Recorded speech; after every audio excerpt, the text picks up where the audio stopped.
Good morning. If you're new here or visiting us this morning for the first time, let me introduce myself. My name is Billy. Well, technically, it's William. William the Fourth, if you want to be really technical. My great-great-uncle was named William, and my grandpa was named William, and my dad was named William, and I'm named William. William means protector, which is probably ironic since I doubt that you look at me and say, ooh, that guy looks mean, I'm not going to take his sandwich.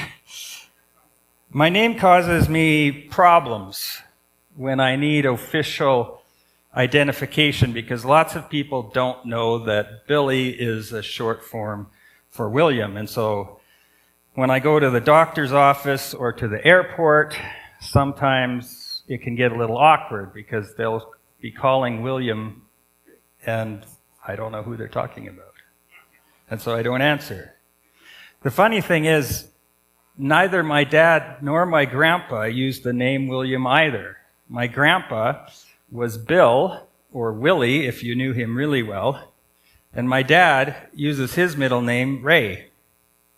And all that effort and time that our parents took to find just the right name, and then none of us use it.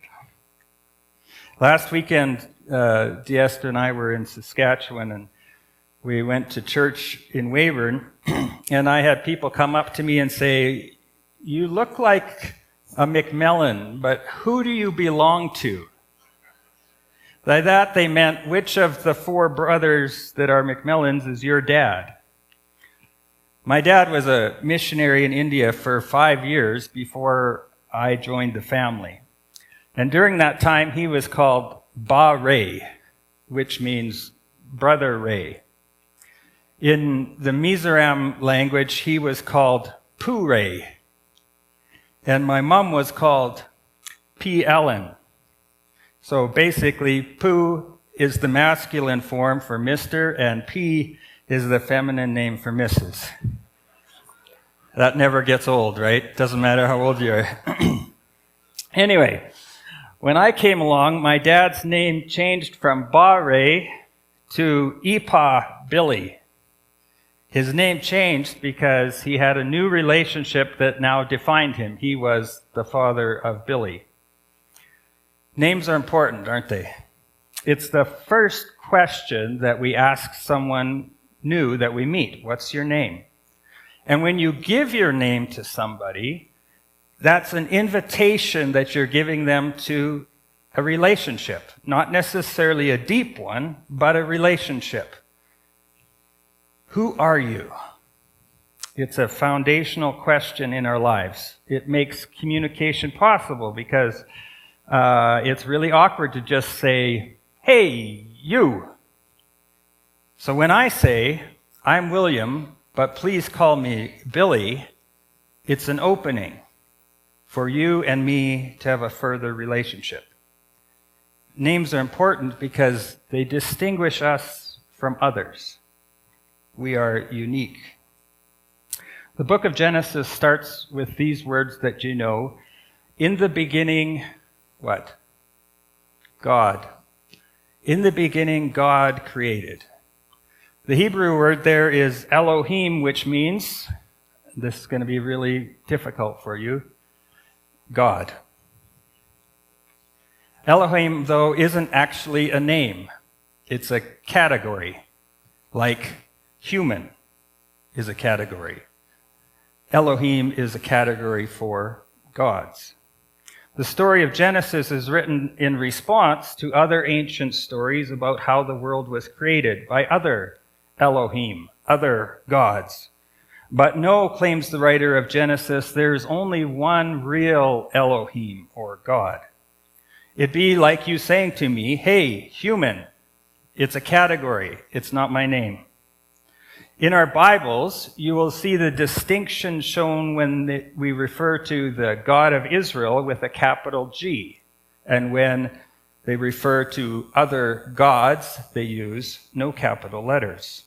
the biblical writers are indicating with the use of the capital G that this is the real God, the one who is above all other gods and is to be worshipped. But God is not a name. And so as you read through Genesis, various people will name God by referring to various aspects of his character. So Hagar will name him El Roi, the God who sees me. El being the word for a generic word for a God. This is the God who sees me. God is also referred to as El Shaddai, God who is above all gods, God Almighty, in Genesis 17. But those aren't names really either. They're more like titles, right? They define various attributes of God. When you get to the book of Genesis, the family of Jacob has moved to Egypt. Originally, they were 70 people.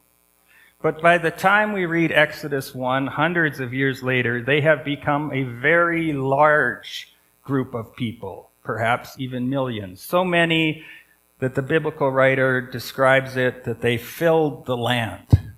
And because they filled the land, that made the Pharaoh very uncomfortable. He is threatened by them. And so first, he makes them slaves. But that doesn't stop them from reproducing.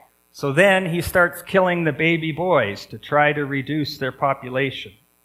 But we are told twice in Exodus 1 that the Hebrew midwives feared God, Elohim, and they would not obey the Pharaoh.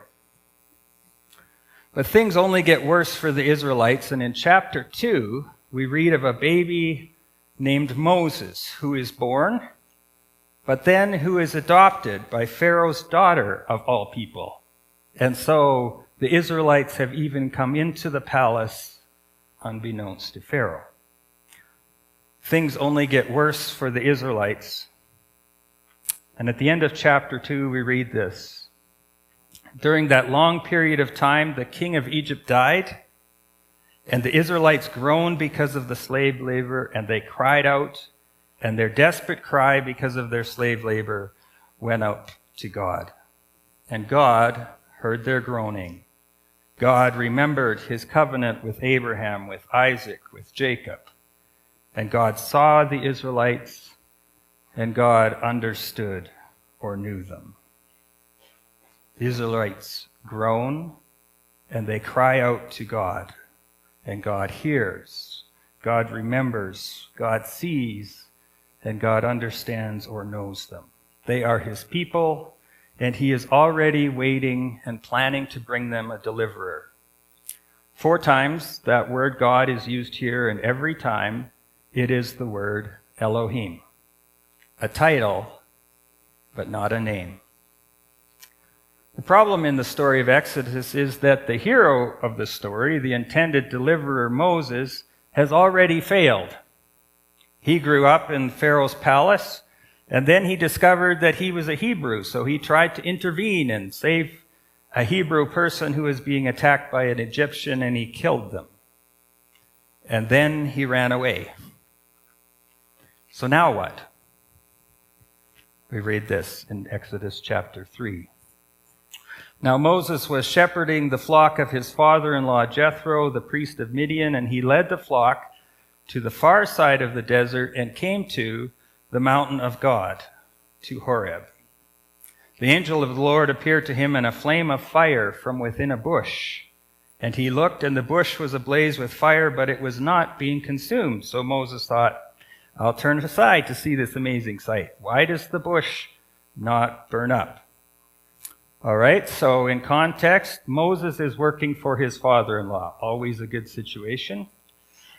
He is not a prince of Egypt anymore, and he sees a thorn bush burning, but not burning up. Well, that's weird. I'm bored. That's new. That's unusual. And he says, let's have a little look-see. But then the bush starts talking.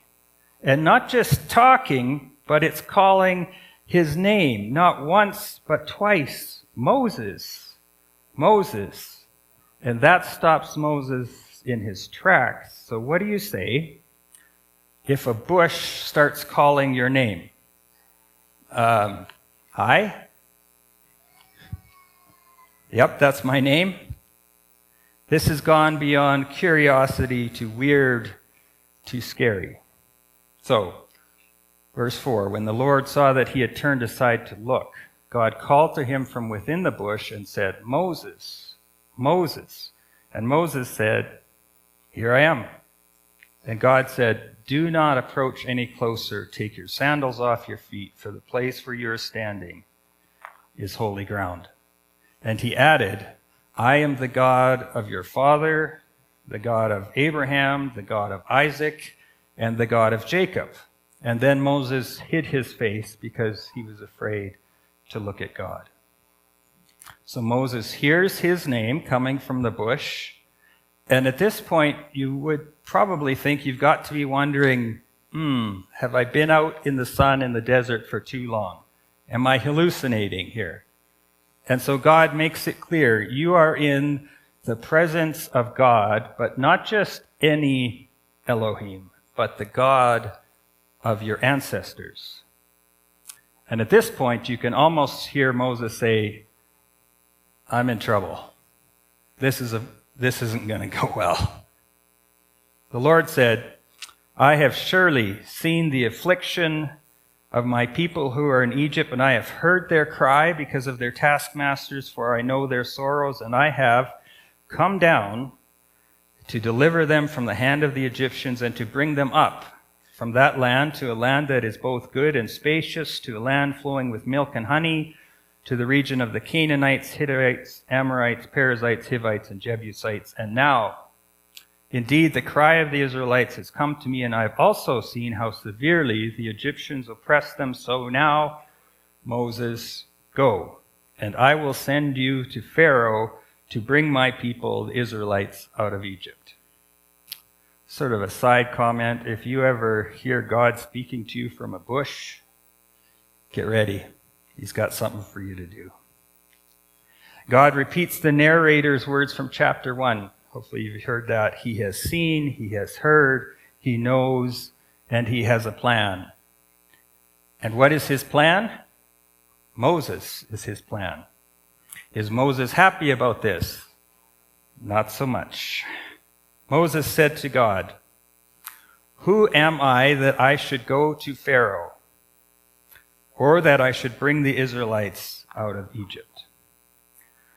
There's a big long section we're not going to read from Exodus chapter 3:11 to chapter 4 verse 7, and Moses is going to raise 5 different objections to God's plan. Basically, they boil down to, I want no part of this. His first objection is, who, me? It's way too big of a job. Remember that the Pharaoh wants to kill me, and the Israelites don't want me, and they don't accept me as one of them anyways. And God replies, Surely I will be with you, and this will be the sign to you that I have sent you. When you bring the people out of Egypt, you and they will serve God at this mountain. So God says, don't worry, it's not about you. I'm coming with you. And this is the sign. We're all going to meet up on this mountain again later. I mean, that's sort of reassuring, I guess. Moses doesn't have to do it alone, but then the sign is something which will only happen once it's been done. And Moses said to God, if I go to the Israelites and tell them, objection number 2, the God of your fathers has sent me to you, and they ask me, what is his name? What should I say to them? Okay, so you're going to go with me, says Moses, but how am I going to prove to the people of Israel that I'm following the instructions of their God? What if they ask, what's his name? Apparently for Moses, just saying my daddy's God told me to do it is not going to cut it, right? For the first 3 chapters, then, the narrator has consistently just used the word Elohim to refer to God. Remember, Elohim is the generic term for the category of deity. There's perhaps an implication here that not only Moses, but also the people of Israel have been in Egypt for so long that they have forgotten who their God is. How is this God, Moses is asking, different from all the other gods worshipped around them? Scholar Richard Bauckham sums up the situation of the Israelites this way. A couple more there, Josh. Yep. No, not that one. Keep going backwards.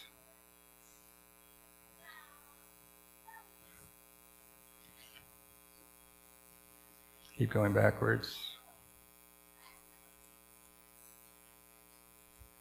Missing it completely. Great. Okay, I'll read it to you. The Israelites live in a world in which gods have names. All around them in Egypt live people who invoke the Egyptian gods, Ra, Osiris, Isis, Horus, Set, and others. To call on one of these gods for favor, one had to distinguish one from another by their names. Gods were no use unless one could call on them by name. There may have even been the sense that to know a god's name was to have some power to make the god respond. So, if the God who sent Moses was really going to help the Israelites, they needed a name with which to call on him. So in the ancient Near East, a name was something more than just a label. It was something you used to reflect the character and essence of a person. It told you something about who that person or God really was. So Moses is not just asking for God's name, but more he is asking, what is the meaning of your name? What is your character? What makes you you? What makes you the true God? And God said to Moses, I am that I am. And he said, you must say this to the Israelites, I am has sent me to you. Okay, so you're going to have to bear with me here for the next part, because I'm going to get a little bit geeky, perhaps, for a moment. The Hebrew word transliterated here is, go ahead, Josh, Eye Asher Eye. Nobody knows how they used to pronounce it, so that's all you get.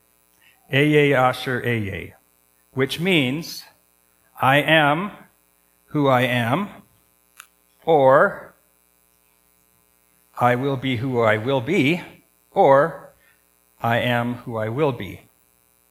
Most scholars agree that it comes from the word to be. So if you've learned any languages, you know that the verb to be is the basic verb of every language. What does it mean to say, I am, you are, he, she, it is, we are, right? The first person form of to be or I am is Eya. So, grammatically, testing your high school English now, grammatically, Eya is in the imperfect tense, which means that the translation is a little bit tricky because it can legitimately be translated as present or future. Therefore, I am or I will be. But if other people want to say his name, we would switch to the third person, right? He, she, or it, and we would say Yahweh. Maybe that sounds somewhat familiar to you. The problem is there are no vowels in written Hebrew. So we're left with the four consonants Y, H, W, H, what linguists call the tetragrammaton. Go ahead, Josh. The tetragrammaton means a four-letter word. It just sounds better if you say tetragrammaton. But these four letters are the most frequently used name for God in the Old Testament. They appear over 6,800 times in the Old Testament. But it's hard to say YHWH, so the vowels are implied, with the most common ones being A and E, which leaves you with Yahweh. Okay, so that was fun, but why does it matter? And what does it mean? I am who I am, or I will be what I will be. So if you're Moses, you're going, okay, so your name is I am. What? What is that? What on earth does that mean? It has a bit of a Who's on first feel to it, doesn't it? Who are you? I am. What's on third? He is. Yeah, okay. It's kind of ambiguous, isn't it? Brevard Childs writes this: the divine name remains intentionally ambiguous, refusing to be captured in a single definition. It points to God's freedom and mystery while simultaneously committing to his active presence in history. For those of you with a philosophical bent, you've probably gone way ahead of me to the idea that it means that God is, that God exists. God is. Every other person or being comes from some other person or being. I come from my parents come from their parents, my grandparents come from their parents, etc. But Yahweh is what philosophers call the first cause. Everything else comes from him. He is uncreated. He is eternal. When Hamlet famously asks his question, to be or not to be, God would say, that's not actually a question for me because I am. I exist. I be. And I always will be. So God's character is consistent and doesn't change. But in the context of Moses' question, I'm not sure that that's the main significance of the name. Reading on in verse 15, God also said to Moses, you must say this to the Israelites, the Lord, the God of your fathers, the God of Abraham, the God of Isaac, and the God of Jacob has sent me to you. This is my name forever, and this is my memorial from generation to generation. Remember what God's initial reassurance to Moses was? He said, I will be with you. I am here. I will be here. You can count on me to be. The Old Testament scholar John Goldingay says it like this: Moses asks after God's name, and Yahweh responds by providing not a label, but a theology. That is to say, God will always be there for his people. In a distant Egypt too, even if that divine presence is questioned and imperceptible, he will always be whatever his people need him to be in any given moment, in any given place. If they need a deliverer, that's Yahweh. If they need grace and mercy and forgiveness, that's Yahweh. If they need purifying and empowerment, that's Yahweh. If they need rebuke and chastisement, that's Yahweh. If they need guidance, that's Yahweh. For God is a I will be what I will be God, and I will be what I need to be for you, God. I am, and I will be. No matter what else happens in the world, no matter how many pharaohs, no matter how many so-called gods appear, I am the one true God. I am Yahweh, the God who is present with his people. And whatever the inadequacies that Moses feels, or how stubborn Pharaoh will get, or how disobedient the Israelites will become, Yahweh is and will always be there. Now, you may have noticed at this point that the word Yahweh is not actually in your Bible. You won't find it. Maybe you'll find it in a note at the bottom. This is not because translators thought it would confuse us. Actually, the Jews stopped saying or writing the word Yahweh hundreds of years before Jesus because they wanted to avoid breaking the third commandment of the Ten Commandments. You shall not take the name of the Lord in vain. Instead, they replaced the word Yahweh with the word Adonai, which means Lord or Master. And sometimes they would just say the name. Now, stay with me here. The Old Testament was written in Hebrew. But when the nation of Israel is conquered by the Greek Empire and then the Roman Empire, the common language of the people becomes Greek. And so the Old Testament was translated from Hebrew into Greek in a translation that is known as the Septuagint, which just means 70, because there were around 70 people working on it. And they decided to use the Greek word For Lord, word we call kurios. Yeah, back that up. Keep going back. You're not. And our modern translations, our English translations, have done the same thing. But to signify that it is actually not the word Adonai or kurios, which is in the manuscripts, that is the word Lord, they use 4 capital letters, L-O-R-D. So every time you see Lord, the actual word there is Y-H-W-H, Yahweh. That is the name of our God. Okay, so one more fun little grammatical thing that you might find interesting. If you take the first 3 vowels from the Hebrew word Adonai, that is A, O, and A, and you insert them in the spaces between the 4 consonants of Y, W, H, W, H, this is what you come up with. Yahovah, which looks like a word that you could pronounce. It's not. It's not real. But it sounds like it could be a word, and the word is, if you'd replace the Y with a J, Jehovah.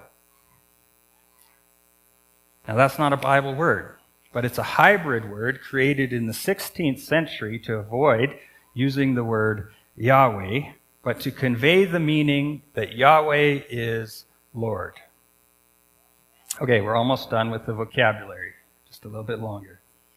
So the Septuagint translators used the word Lord instead of the name Yahweh to translate the Hebrew words Eye, Asher, Eye. But when we translate that into Greek, we go back to the conjugation of the word to be, and we end up with ego, I, eimi, I am. Okay, so for some of you that was fun, for some of you that was excruciating, but there's probably somebody back in the back who's saying, yeah, but who cares? Moses asked the question that every person must eventually face. What is your name, God? Who are you, really? What is your character? Can I trust you? For Moses, the answer came from a bush that was burning and would not burn up. I am who I am.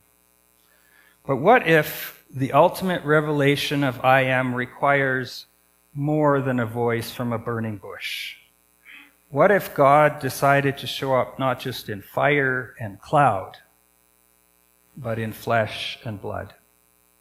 So fast forward from the time of Moses to the 1st century. The people of Israel are, like usual, once again under foreign rule. This time it is the Romans instead of the Egyptians.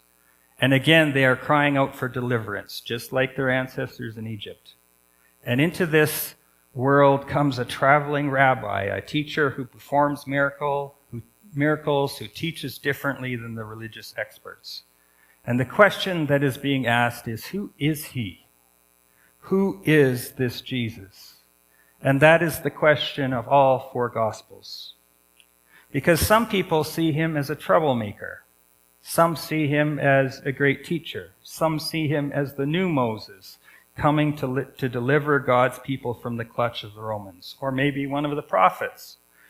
Some see him as the promised Messiah, the new David, who will restore Israel to its former glory. But other people believed he was more even than that. The Gospel of John was the last of the 4 Gospels to be written. And John structures his Gospel very differently from the other 3. He is not worried at all about chronology. And he tells very different stories than Matthew, Mark, and Luke. In fact, he writes at the end of his book, there are many other things that Jesus did. If every one of them were written down, I suppose the whole world would not have room for the books would be written. So no, John has a very specific purpose for the stories he does tell. This is what he says in chapter 20. Now Jesus performed many other miraculous signs in the presence of the disciples, which are not recorded in this book. But these are recorded so that you may believe that Jesus is the Christ, the Son of God, and that by believing you may have life in his name. And the way that John does this is he structures his gospel around 7 signs or miracles that Jesus performs, and 7 statements where Jesus says, I am. Ego, eimi. But those are not the only times that Jesus says, I am. One day the disciples are out on the lake in a boat without Jesus, and the wind started blowing and the waves were rising. And then, out of nowhere, they see Jesus coming toward them, walking on the water. And they are rightly terrified. But Jesus says to them, Ego eimi. It's me. I am. Don't be afraid. When the soldiers come to arrest Jesus in John chapter 18, Jesus says to them, who are you looking for? And they say, Jesus the Nazarene, and he told them, I am he. And they retreated and they fell to the ground. The disciples and the soldiers heard him clearly. Do you hear him? I am. The name of the God of Abraham, of Isaac, of Jacob, of Moses, the God of Exodus, I am who I am, and I will be who I will be. The God of Israel has not abandoned his people. Despite 400 years of silence, he has seen, he has heard, and he has come down. This summer, we're going to explore those 7 I am statements of Jesus. Jesus in his own words. But for today, just a couple of things I'd like to close with and have you think about. First is this. Does your God have a name? In your daily life, do you relate to God as some distant concept, some force that is in heaven, wherever that is? Or do you know him as Yahweh, the God who promises, I will be with you? And so what specific situation in your life right now might need God's I am presence? The God who is. Second, the early Christians lived and died for the claim, Jesus is Lord, even when it would cost them their lives. What would it change for you if you truly believed that Jesus is the I am of Exodus chapter 3? And finally, Jesus taught us to pray to our Father, using the intimate name for the God who revealed himself as the only God, the I am. How does knowing God's personal name and character change how you and I approach praying to such a being? What would it look like for you to pray this week knowing that you are addressing the God who says, I am, the God who sees you, who hears you, the God who knows you, who says, I will be with you.